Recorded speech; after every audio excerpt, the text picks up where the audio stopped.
And we've all felt this way at one point or another. Every single person through social media or even before social media, it doesn't really matter. We've all struggled with this concept of comparing ourselves and just having imposter syndrome, not feeling like we're good enough, not feeling like we measure up. If you've ever felt like you were destined for more, you're in the right place. It's time to break out of the box you've been placed in. The world is waiting for your light. Hey friend, thank you so much for joining me. I'm Agnes and I'm excited about today's topic because it's been something that's been brewing inside of me for a couple of days, and I think it's really, really important, especially in this day and age of social media, but not just social media, like everyday life.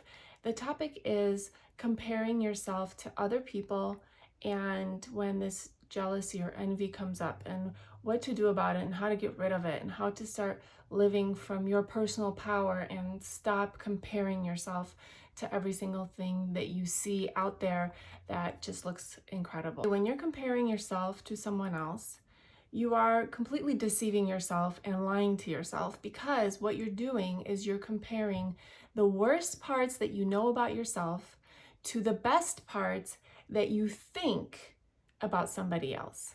But you actually don't have any idea of what the person that you're comparing yourself to is actually going through. You actually have no idea what you're really comparing.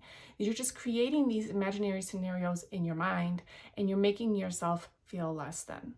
So let me give you some ideas. So for example, let's say you see people on your social media that are going out a lot, they're having a lot of fun, they're going to parties, they're going to clubs, and you feel like your life isn't exciting.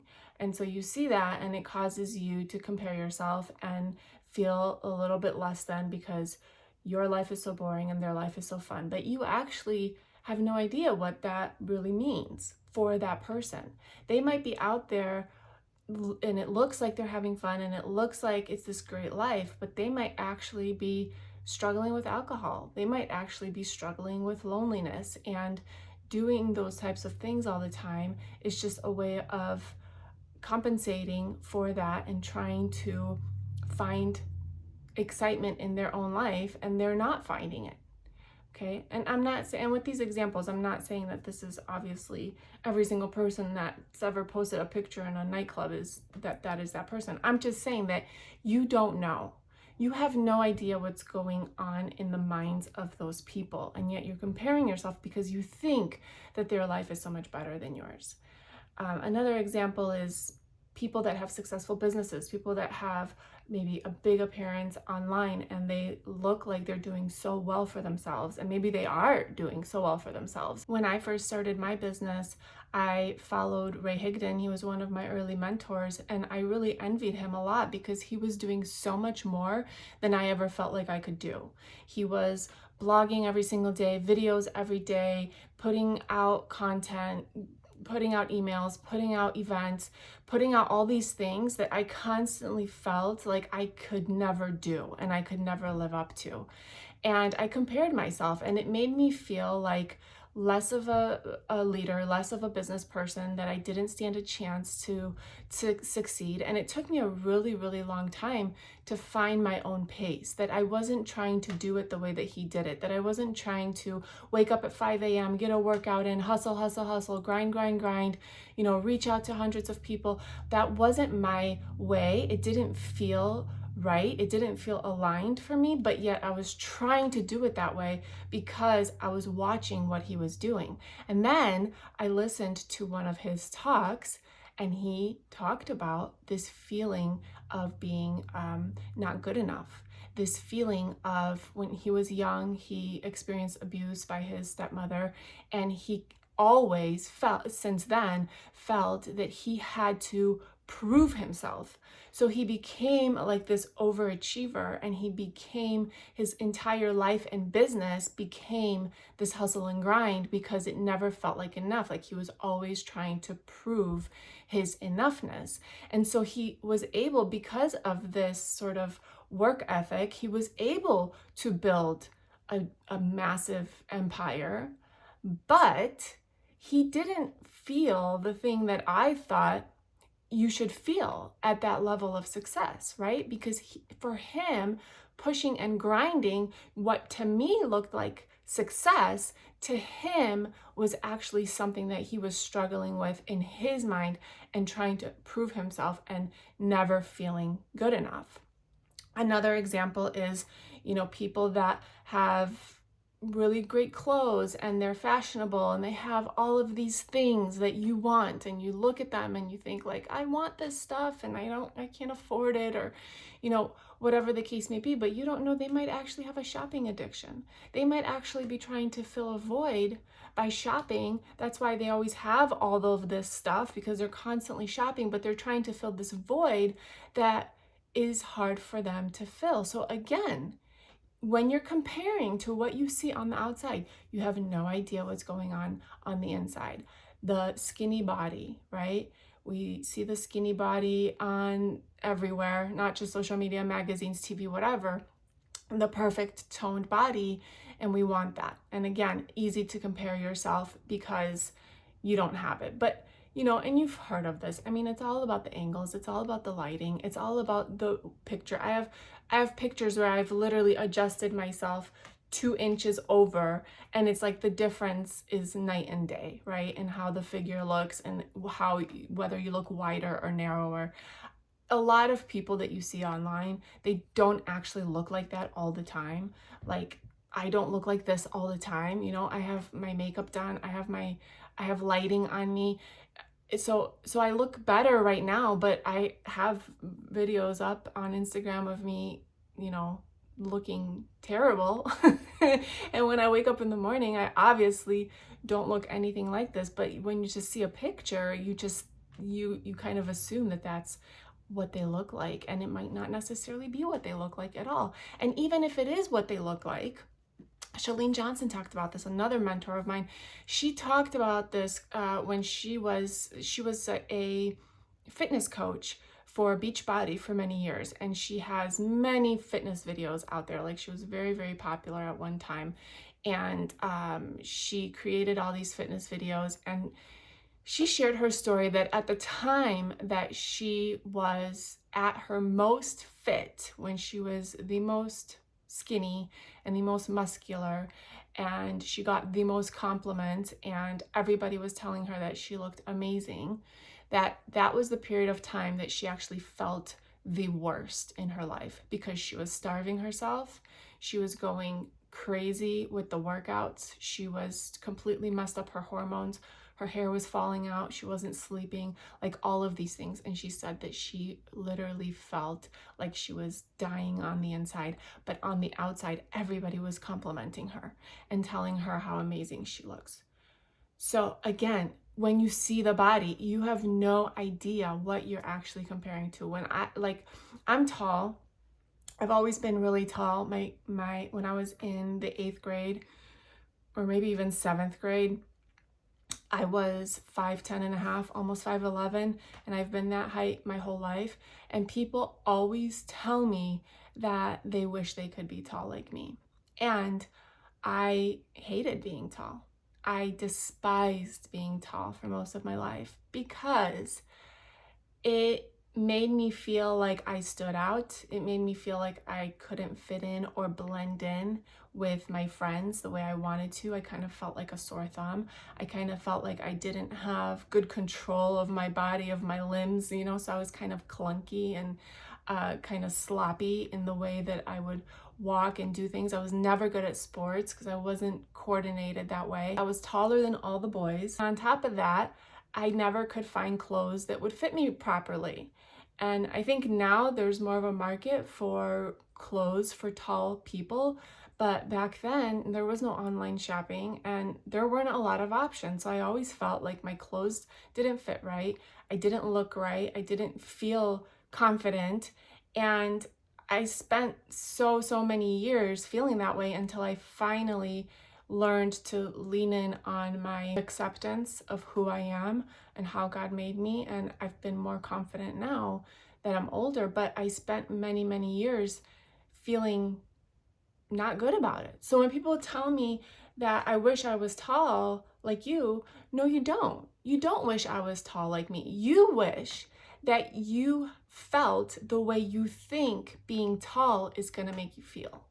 You think that it's going to make you feel confident, elegant, pretty, skinny, whatever, all of these things. You think that it will make you feel that way. But just because you are tall doesn't mean you will feel that way. And I know that because I never felt that way.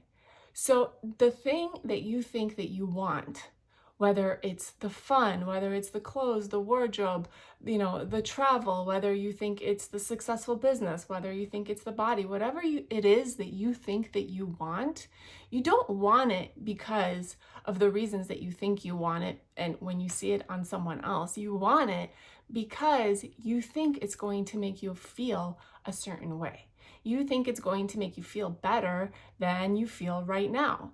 And so the only way to shortcut this and to actually create those things in your life, the happiness that you're ultimately searching for, is to figure out a way how to feel like that where you currently are. So even though you might be short and you have no way of being tall, but you can look for ways to feel elegant, confident, to feel pretty, to feel the way that you think being tall is going to make you feel. So we all have things in our closet that when we put them on, we feel frumpy and we feel not confident. And then we all have things in our closet that when we put them on, we feel like $1,000,000. We do our hair a certain way, we do our makeup or whatever it is for you that you feel really, really good about yourself. So the idea is stop comparing yourself to the person that you think has the body that you want and start doing the things that will make you feel the way that you want to feel. Find it in where you are right now. Make it a goal for yourself every single day that to do the things that will make you feel the way that you want to feel. That is how you will stop actually comparing yourself to others and take it inside of you and create like a project for yourself, like project level up. So I want to paint this picture for you. Imagine you're making soup, right? Like I just made Polish chicken soup the other day because my son had the sniffles and I always make chicken soup or like a bone broth for the sniffles. So imagine you're making soup. So when you're making soup, you have a lot of different ingredients that go in there. You need the chicken, you need the bone, you need water, you need some seasoning, you need salt and pepper, you need the vegetables, you need the carrots, you need the root vegetables. So all of these ingredients together make the soup. And let's say salt is one of those ingredients that, salt is pretty popular. Salt gets used in almost every dish, and it really adds great flavor to most dishes, right? So now let's say all of the other ingredients wanted to be like salt because salt is the popular one. And all of a sudden now you're making your soup, and instead of adding all of those other ingredients, you're just dumping salt. And what would happen? It would be terrible. You would have salty water that would not taste good at all.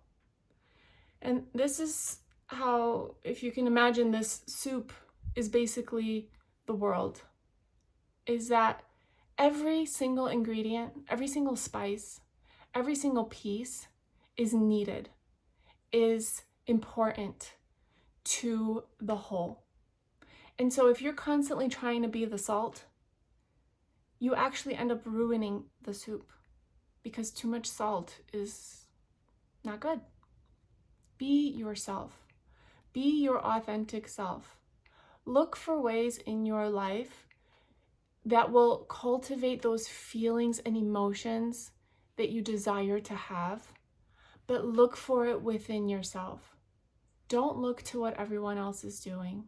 Don't try to be like someone else that you think in your imagination that you've created this exceptional life for them, but you actually have no idea what they struggle with. You actually have no idea that if you actually were able to have all of those things that they have, what that would mean and what the downsides of having those things are. So it's not that you want those things, it's that you want the feeling of those things. Work to cultivate the feeling. When it comes to social media and life in general, when you talk to people, what you see is an absolute highlight reel, right? Like, people talk about social media as fake, social media is bad, this and that. I actually disagree. I think unless we're talking about people that are like literally lying online, they're adjusting their photos, they're making extreme adjustments, like, and it's a flat out lie, then at that point, yes, that is fake. But I'm talking about when you post pictures from your vacation, or somebody posts pictures from their vacation, and let's say you know that they have trouble in their relationship, and then they post like smiley pictures on vacation, and you say, well, social media is so fake because they post smiley pictures and these beautiful sunsets and all this beautiful stuff, but actually they're having problems. But consider this: social media is a highlight reel, and we all have our very own personal highlight reel that we can choose to focus on, or we can choose to focus on the negative stuff in our lives. When you see the couple on vacation and you see the beautiful sunset, that beautiful sunset did happen. When you see their smiling faces, those smiles did happen. Those moments did happen. Maybe they had an argument in between, but those amazing moments did happen. And so when it's posted on social media and it's highlighted as this highlight reel for everyone just to see those best moments, it might seem unrealistic. But what if you actually did this in your real life? What if you actually focused on your best moments? What if you stopped talking about the bad stuff that happened, the negative stuff, the goofy stuff that won't matter in 20 years anyway, the little arguments or whatever that won't matter? What if instead of constantly bringing those things up and giving them attention and giving them our energy and shining light on all of the negativity in our lives, and we all have negativity in our lives, we all have things in our lives that are like no bueno. Okay, we all do. But the quality of your life depends on one thing: whether or not you focus and talk about and live in those negative things, those crummy things, or whether you live in a world where you're constantly highlighting the highlight reels, where you're constantly talking about the good stuff that happened, the beautiful sunset that you saw, the amazing lunch that you had, the beautiful walk that you took, the wonderful little bird that you saw, as you were driving, and it just kind of fluttered by. And talk about those things. Talk about those beautiful, amazing things that are happening in your life. This will create a life worth living. This will elevate every single thing, because what you talk about and what you focus on expands. I hope this helps you. If this message resonates, or if you feel like someone could benefit from it, please share. And thank you so much for being here. I appreciate you so very much. To your joy and abundance, and we'll talk to you soon.